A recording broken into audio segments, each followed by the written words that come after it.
ನಮಸ್ಕಾರ ವೀಕ್ಷಕರೇ, ಇಂದಿನ ದಿನ ಭವಿಷ್ಯ ಕಾರ್ಯಕ್ರಮಕ್ಕೆ ತಮ್ಮೆಲ್ಲರಿಗೂ ಆದರದ ಸುಸ್ವಾಗತ. ಗಂ ಗಣಪತಯೇ ನಮಃ. ಸಕಲ ವಿಘ್ನ ನಿವಾರಕನಾದ ಗಣೇಶನ ಸ್ಮರಣೆ ಮಾಡುತ್ತಾ ಇಂದಿನ ದಿನ ಭವಿಷ್ಯ ಕಾರ್ಯಕ್ರಮಕ್ಕೆ ತಮ್ಮೆಲ್ಲರಿಗೂ ಆದರದ ಸುಸ್ವಾಗತ. ದಿನ ಭವಿಷ್ಯವನ್ನು ಶುರು ಮಾಡುವ ಮುನ್ನ ಇವತ್ತಿನ ಮತ್ತು ನಾಳೆಯ ರಾಹುಕಾಲ, ಯಮಗಂಡ ಕಾಲ ಮತ್ತು ಗುಳಿಕ ಕಾಲದ ಬಗ್ಗೆ ಸ್ವಲ್ಪ ತಿಳಿಯೋಣ. ರಾಹುಕಾಲ ಇಂದು 10:52 12 ಗಂಟೆ 28 ನಿಮಿಷದವರೆಗೆ, ನಾಳೆ 9:16 10:52 ಯಮಗಂಡ ಕಾಲ ಇಂದು 3:40 5:16 ನಾಳೆ 2:04 3:40 ಗುಳಿಕ ಕಾಲ ಇಂದು 7:39 9:15 ನಾಳೆ 6:03 7:39 ಯಾವುದೇ ಶುಭ ಕಾರ್ಯಗಳನ್ನು ಈ ಸಂದರ್ಭದಲ್ಲಿ ಮಾಡಬೇಡಿ. ಶುಭ ಮುಹೂರ್ತವನ್ನು ನೋಡುವುದಾದರೆ ಇಂದು 11:20 12:05 ನಾಳೆ 11:15 12 ಗಂಟೆವರೆಗೆ. ಇನ್ನು ನಾವು ಈಗ ಮಿಥುನ ರಾಶಿಯವರ ಇಂದಿನ ಮತ್ತು ನಾಳೆಯ 2 ದಿನಗಳ ಭವಿಷ್ಯ ಹೇಗಿದೆ ಎಂಬುದನ್ನು ನೋಡೋಣ. ಮೊದಲನೆಯದಾಗಿ ಆರ್ಥಿಕ ಸ್ಥಿತಿ ಮತ್ತು ಹಣಕಾಸಿನ ಬಗ್ಗೆ ನೋಡುವುದಾದರೆ, ಮಿಥುನ ರಾಶಿಯವರ ಆರ್ಥಿಕ ಸ್ಥಿತಿಯನ್ನು ಗಮನಿಸುವುದಾದರೆ ಈ 2 ದಿನಗಳು ಧನ ಹರಿವಿನ ವಿಷಯದಲ್ಲಿ ಅತ್ಯಂತ ಆಶಾದಾಯಕವಾಗಿರಲಿವೆ. ಬುಧನ ಪ್ರಭಾವದಿಂದ ನಿಮ್ಮ ಬುದ್ಧಿವಂತಿಕೆಯಿಂದ ಹೊಸ ಆದಾಯದ ಮೂಲಗಳು ಸೃಷ್ಟಿಗೊಳ್ಳುತ್ತಿವೆ. ಆದರೆ ಅದೇ ಸಮಯದಲ್ಲಿ ಹಠಾತ್ ಒದಗಿ ಬರುವ ಹತ್ತಿರದ ಸಂಬಂಧಿಕರ ಶುಭ ಕಾರ್ಯಗಳು ಅಥವಾ ಐಷಾರಾಮಿ ಹವ್ಯಾಸಗಳಿಗಾಗಿ ಕೈಯಿಂದ ದೊಡ್ಡ ಮಟ್ಟದ ಹಣ ವ್ಯಯವಾಗುವ ಸಾಧ್ಯತೆಯೂ ಇದೆ. ಹೂಡಿಕೆ ಅಥವಾ ಇನ್ವೆಸ್ಟ್ಮೆಂಟ್ ವಿಷಯಕ್ಕೆ ಬರುವುದಾದರೆ, ಷೇರು ಮಾರ್ಕೆಟ್ ಅಥವಾ ಮ್ಯೂಚುವಲ್ ಫಂಡ್ಗಳಲ್ಲಿ ಅಲ್ಪಾವಧಿ ಹೂಡಿಕೆ ಮಾಡುವ ಮುನ್ನ ಮಾರುಕಟ್ಟೆ ಏರಿಳಿತಗಳನ್ನು ಸರಿಯಾಗಿ ಗಮನಿಸಿ. ಇನ್ನು ಉದ್ಯೋಗ ಮತ್ತು ವ್ಯವಹಾರದ ಬಗ್ಗೆ ನೋಡುವುದಾದರೆ, ಉದ್ಯೋಗ ಮತ್ತು ವ್ಯವಹಾರದ ರಂಗದಲ್ಲಿ ಮಿಥುನ ರಾಶಿಯವರಿಗೆ ಕಠಿಣ ಸವಾಲುಗಳು ನಂತರ ಅತ್ಯುತ್ತಮ ಯಶಸ್ಸು ಸಿಗುವ ಲಕ್ಷಣಗಳಿವೆ. ಕಚೇರಿಯಲ್ಲಿ ಕೆಲಸದ ಒತ್ತಡ ಅತಿಯಾಗಲಿದ್ದು, ಸಹೋದ್ಯೋಗಿಗಳ ನಡುವಿನ ಆಂತರಿಕ ರಾಜಕೀಯದಿಂದಾಗಿ ನಿಮ್ಮ ಕೆಲಸದ ವೇಗ ಬೇರೆಯವರು ಕದಿಯುವ ಪರಿಸ್ಥಿತಿ ಎದುರಾಗಬಹುದು. ಹಾಗಾಗಿ ನಿಮ್ಮ ಕೆಲಸದ ಪ್ರಗತಿಯನ್ನು ನೇರವಾಗಿ ಮತ್ತು ಲಿಖಿತ ರೂಪದಲ್ಲಿ ಮೇಲಧಿಕಾರಿಗಳಿಗೆ ತಿಳಿಸುವುದು ಮುಖ್ಯ. ಶೀಘ್ರದಲ್ಲಿ ನಿಮ್ಮ ಕಾರ್ಯಕ್ಷಮತೆಯನ್ನು ನಿಮ್ಮ ಮೇಲಧಿಕಾರಿಗಳು ಮೆಚ್ಚಿಕೊಂಡು ಹೊಸದಾದ ಕೆಲಸವನ್ನು ನಿಮಗೆ ಮಾಡಲು ಜವಾಬ್ದಾರಿ ನೀಡಲಿದ್ದಾರೆ. ಇನ್ನು ಆರೋಗ್ಯ ಮತ್ತು ದೈಹಿಕ ಸ್ಥಿತಿಯ ಬಗ್ಗೆ ನೋಡುವುದಾದರೆ, ಆರೋಗ್ಯದ ದೃಷ್ಟಿಯಿಂದ ಈ ಸಮಯದಲ್ಲಿ ಅತಿ ಹೆಚ್ಚು ಜಾಗರೂಕರಾಗಿರಬೇಕು.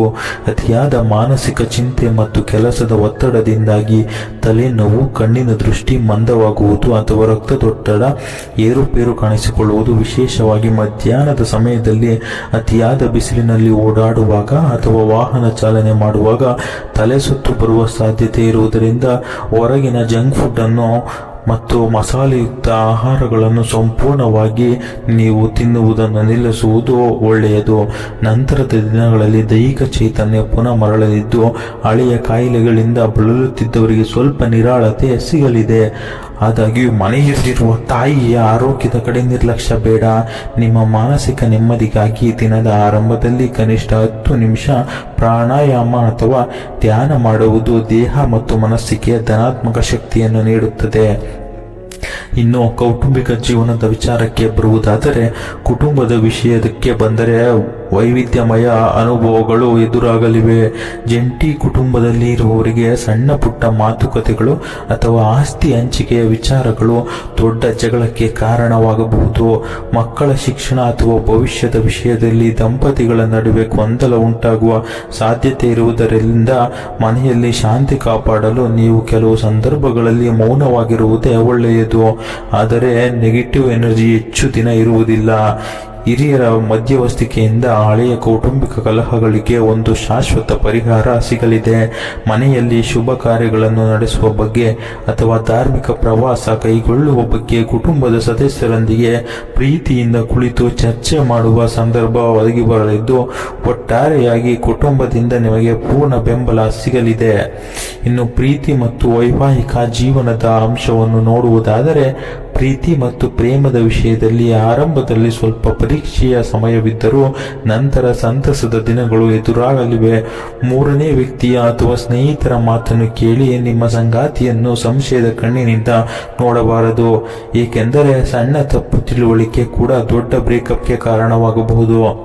ಹಾಗಾಗಿ ಗಂಭೀರ ವಿಷಯಗಳ ಚರ್ಚೆಯಿಂದ ಸದ್ಯಕ್ಕೆ ದೂರವಿರಿ.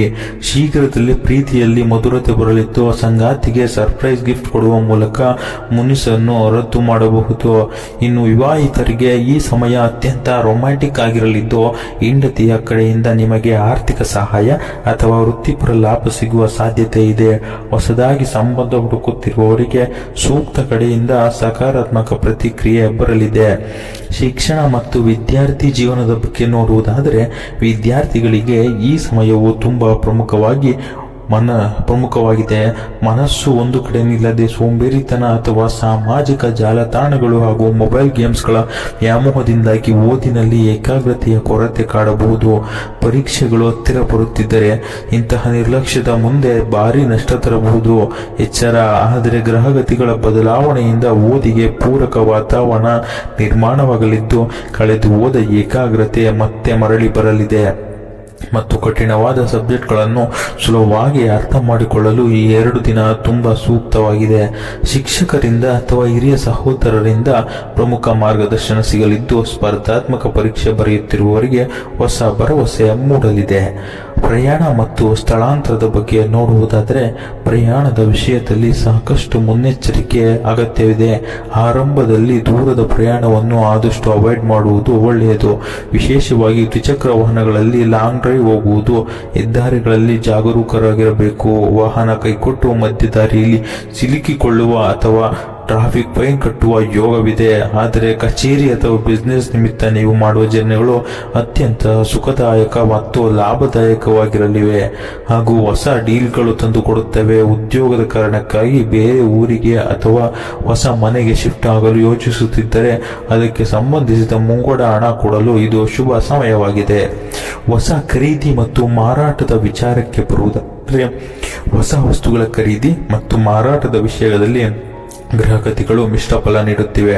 ದುಬಾರಿ ವಸ್ತುಗಳನ್ನು, ಅದರಲ್ಲೂ ವಿಶೇಷವಾಗಿ ಎಲೆಕ್ಟ್ರಾನಿಕ್ ವಸ್ತುಗಳು, ಮೊಬೈಲ್ಗಳು ತಕ್ಷಣಕ್ಕೆ ಖರೀದಿ ಮಾಡುವುದು ಬೇಡ. ಆನ್ಲೈನ್ ಶಾಪಿಂಗ್ಗಳಲ್ಲಿ ಮೋಸ ಹೋಗುವ ಅಥವಾ ದೋಷಪೂರಿತ ವಸ್ತುಗಳು ಕೈ ಸೇರುವ ಸಾಧ್ಯತೆ ಇರುತ್ತದೆ. ಆದರೆ ಹೊಸ ವಾಹನ ತೆಗೆದುಕೊಳ್ಳಲು ಅತ್ಯಂತ ಅಶುಭ ಯೋಗವಿದೆ. ಬಂಗಾರ ಅಥವಾ ಆಭರಣಗಳನ್ನು ಖರೀದಿಸಲು ಸಂಜೆಯ ಸಮಯ ಪ್ರಶಸ್ತವಾಗಿದ್ದು ರಿಯಲ್ ಎಸ್ಟೇಟ್ ಹಾಗೂ ಕೃಷಿ ಭೂಮಿಯ ವ್ಯವಹಾರದಲ್ಲಿ ಇರುವವರಿಗೆ ಹಳೆಯ ಸೈಟು ಅಥವಾ ಮನೆಯನ್ನು ಉತ್ತಮ ಲಾಭದೊಂದಿಗೆ ಮಾರಾಟ ಮಾಡಲು ಒಳ್ಳೆಯ ಗ್ರಾಹಕರು ಸಿಗಲಿದ್ದಾರೆ. ಇನ್ನು ರಾಜಕೀಯ ವಲಯದಲ್ಲಿರುವ ಬಗ್ಗೆ ನೋಡುವುದಾದರೆ ರಾಜಕೀಯ ಮತ್ತು ಸಾರ್ವಜನಿಕ ರಂಗದಲ್ಲಿ ಇರುವವರಿಗೆ ತೀವ್ರ ಪೈಪೋಟಿ ಹಾಗೂ ಅಗ್ನಿ ಪರೀಕ್ಷೆಯ ಸಮಯ ಎದುರಾಗಲಿದೆ. ವಿರೋಧಿಗಳು ನಿಮ್ಮ ಹಳೆಯ ತಪ್ಪುಗಳನ್ನು ಅಥವಾ ಸಾಮಾಜಿಕ ಜಾಲತಾಣಗಳ ಹಳೆಯ ಪೋಸ್ಟ್ಗಳನ್ನು ಇಟ್ಟುಕೊಂಡು ನಿಮ್ಮ ತೇಜೋವಧೆ ಮಾಡಲು ಯತ್ನಿಸಬಹುದು. ಪಕ್ಷದ ಆಂತರಿಕ ಸಭೆಗಳಲ್ಲಿ ಮಾತನಾಡುವಾಗ ಜಾಗ್ರತೆ ಇಲ್ಲದಿದ್ದರೆ ವರಿಷ್ಠರ ಕೋಪಕ್ಕೆ ತುತ್ತಾಗುವ ಸಂಭವವಿದೆ. ಆದರೆ ಶೀಘ್ರದಲ್ಲೇ ರಾಜಕೀಯ ಮೇಲಾಟಗಳಲ್ಲಿ ನಿಮ್ಮ ವಾಕ್ಚಾತುರ್ಯದಿಂದ ನೀವೇ ಮೇಲುಗೈ ಸಾಧಿಸುತ್ತೀರಿ ಮತ್ತು ಶತ್ರುಗಳ ತಂತ್ರಕ್ಕೆ ಪ್ರತಿತಂತ್ರ ಹೂಡಿ ಯಶಸ್ವಿಯಾಗಲಿದ್ದೀರಿ. ಕ್ಷೇತ್ರದ ಜನರಲ್ಲಿ ನಿಮ್ಮ ಮೇಲಿರುವ ನಂಬಿಕೆ ದುಪ್ಪಟ್ಟಾಗಲಿದೆ. ಇನ್ನು ಈ ದಿನದ ಮತ್ತು ನಾಳೆಯ ಪರಿಹಾರದ ಬಗ್ಗೆ ನೋಡುವುದಾದರೆ ಮಿಥುನ ರಾಶಿಯ ಅಧಿಪತಿ ಬುಧನಾಗಿರುವುದರಿಂದ ಇಂದು ಮಹಾವಿಷ್ಣು ಅಥವಾ ಲಕ್ಷ್ಮೀ ನರಸಿಂಹಸ್ವಾಮಿಯ ಆರಾಧನೆ ಮಾಡುವುದು ನಿಮಗೆ ತುಂಬಾ ಒಳ್ಳೆಯದು.